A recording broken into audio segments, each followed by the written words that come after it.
They said to die is gain. So we have to redeem this land. Those issues have not been sorted. We heard from this administration of William Ruto that they were going to compensate the youths who lost their lives. The families are still waiting. No compensation, no talk even, no indication whatsoever that you are willing to talk to these parents.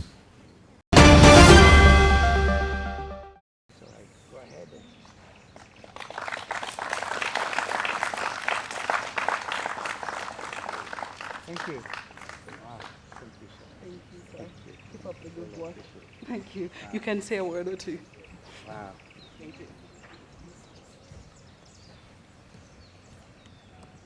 Wow, it's actually written.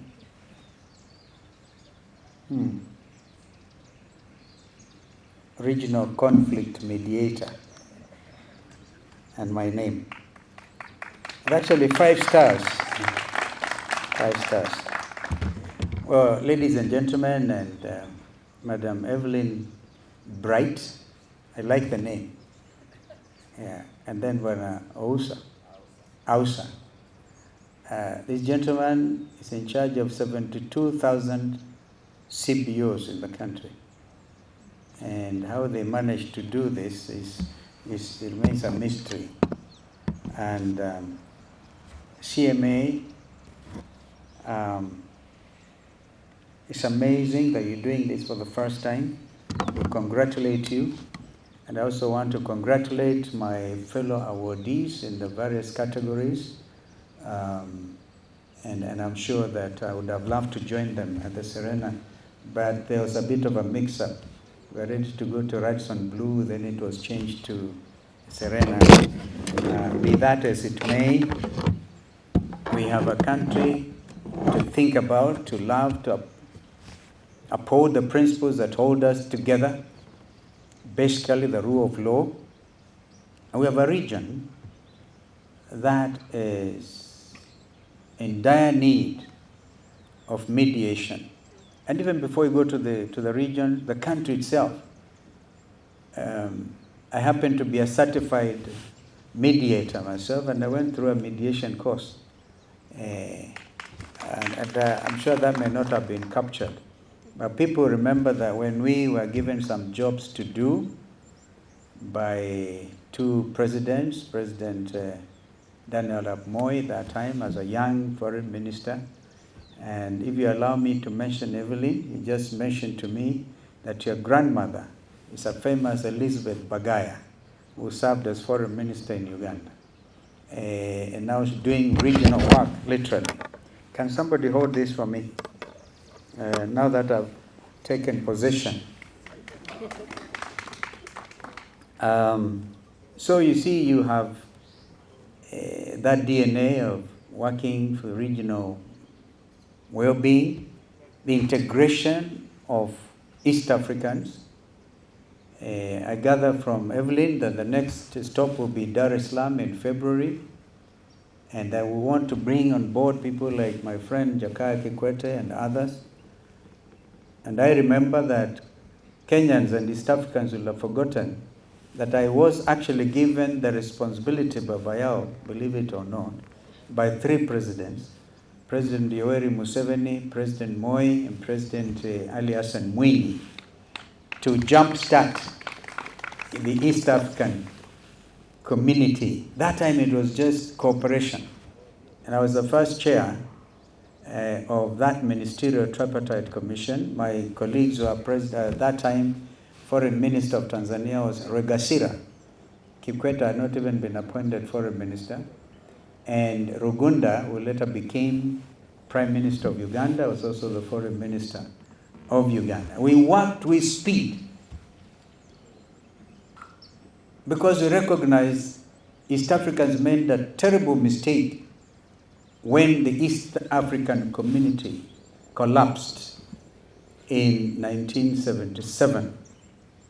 Again, unknown to Kenyans and East Africans, Europe borrowed heavily a kind of example. And they went on to build today, you talk about European Union. First of all, it was a commission, the union. And on our part, we decided, because of lack of political will that time, remember President Milton Obote that time, Mwalimu Nyerere, Mzee Kenyatta, you recall, even today, sometimes Tanzanians wonder how it happened, because we took hold of Kenya Airways, East African Airways and things, and even the division of assets was a big issue. But now, the younger generation is coming of age, the Gen Zs, because now I think our responsibility as senior leaders is to prepare this country and hand it over properly to the next generation. So we applaud our young leaders, the Gen Zs, who decided, hey, you will not take our country from us and escape. We will be heard. Therefore, Anifa, who was one of the recipients, is she on the way? Yeah, if she's here, we want to celebrate Anifa. She told the police to their face. And even as we speak, those issues have not been sorted. We heard from this administration of William Ruto that they were going to compensate the youths who lost their lives. The families are still waiting. No compensation, no talk even, no indication whatsoever that you are willing to talk to these parents. Well, I think it is important. Justice demands that we don't make promises that we can't keep or we don't intend to keep. They just wanted an escape route, which they got. Some of us afforded them an escape route, and then they got all of it. And in fact, some of us who belong to the Azimio family are benefiting from the blood and the sweat of the many Kenyans who came to the streets, and the whole world stood still and took notice of the Gen Z revolt and movement. In my view, that revolution continues. Until these things are sorted out and Kenya is made to live peaceably with each other. Remember, I think it's in the book of Ephesians where the Bible tells us, as much as lieth in you, live peaceably with all men. Leaders, we will be there looking for votes and calling each other names. But remember, we have a country. We are all, at the end of the day, Kenyans, East Africans, and members of the world community. Therefore, the example of the Gen Z and the millennials, by the way, they are the ones who came out in Botswana hardly 2 weeks ago. The Gen Zs and the millennials came out. So I think it's within the mediation spirit to ask this administration to give IDs to these young Kenyans, because they want to come and teach some people a lesson of their lives. Like they did in Botswana, where the ruling party that time, the president who did one term, and if you look at what happened in Botswana, you can almost see exactly what has happened in Kenya. The president who was driven out by the Gen Zs and the millennials was torturing his predecessor, Ian Khan, I think that's the name. Yeah. And in fact, that president escaped. Former president went to South Africa on exile. And then you preach hatred. Again, remember the biblical principle. You kill by the sword, you die by the sword. So there's so much. When God gives us bread, let us live peaceably with each other. Don't punish your opponents. You know, now, there are business people in this country who cannot dare to be identified with the opposition because they know the KRA people will be on their case tomorrow. Yani watu wanaishi kwa woga. So we must say no to fear. In a democracy, you cannot have that principle of fear and call yourself a democratic state. Therefore, the Gen Z said, whether we die, they were almost like Paul, who wrote and said, for me to live is Christ, and to die is gain. They said to die is gain. So we have to redeem this land. So that blood cannot have been shed in vain. In 2023, at these grounds, after the demonstrations, the churches in Nairobi could not even allow us to hold some requiem mass for the almost 70 young people who died. So we had to put a tent here. You may remember media colleagues that we were putting wreaths here. Former President Uhuru was here, Raila was here, I was here, and other leaders. We couldn't even be allowed to bury those young people decently. And we ferried them to Siaya, to Makueni. We ferried them. And then a repeat of 2024, this time led by the Gen Zs. So there's time now, there's need for us to talk, mediation, and ability to live together as Kenyans. Though we will disagree, as indeed we ought to in a democracy, but let us remember that what is it that is the nexus holding us together? Our Constitution 2010, bequeathed to us by President Kibaki. At least hold that.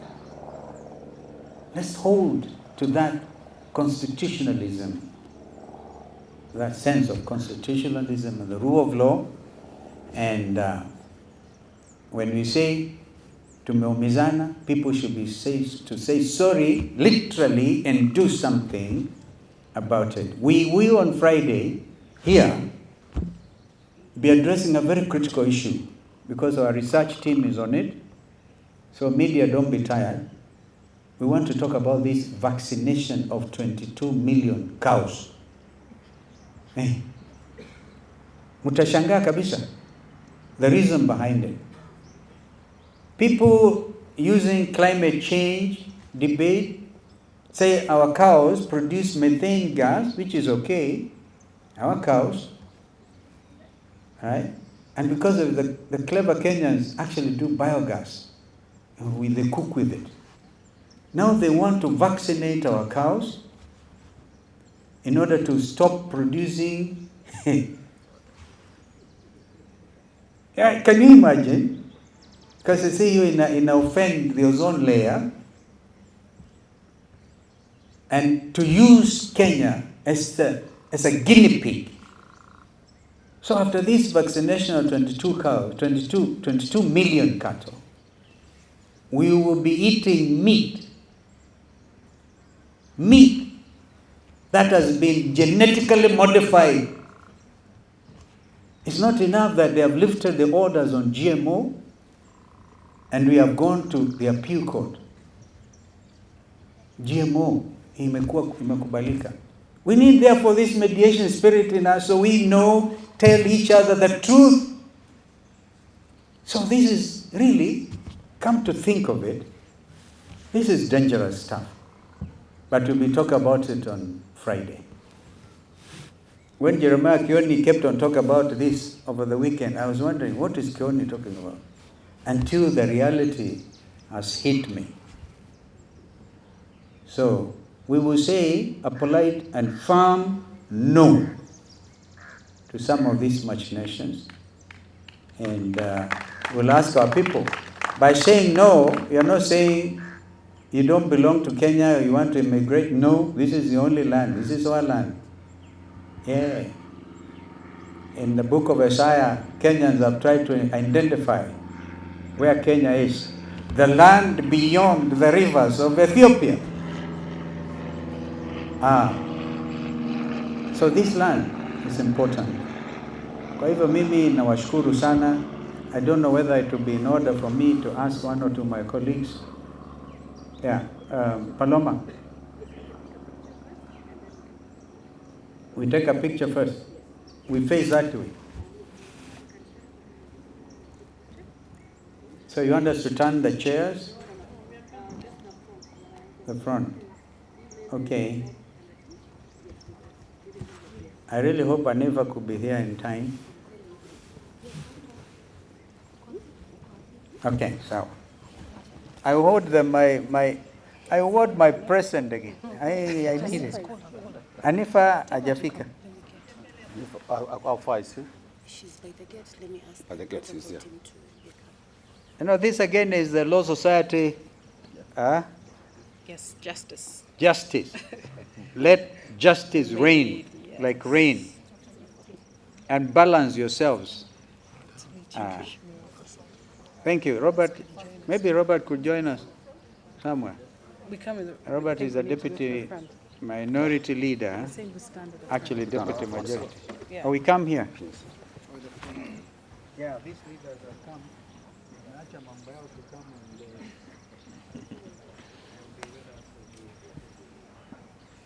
wamepanda ile.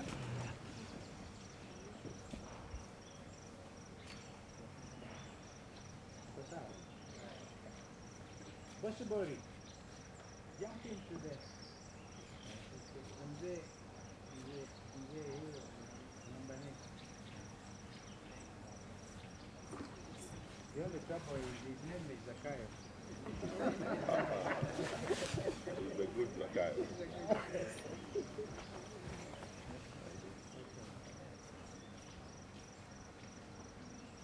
Shughuli sana. Thank you.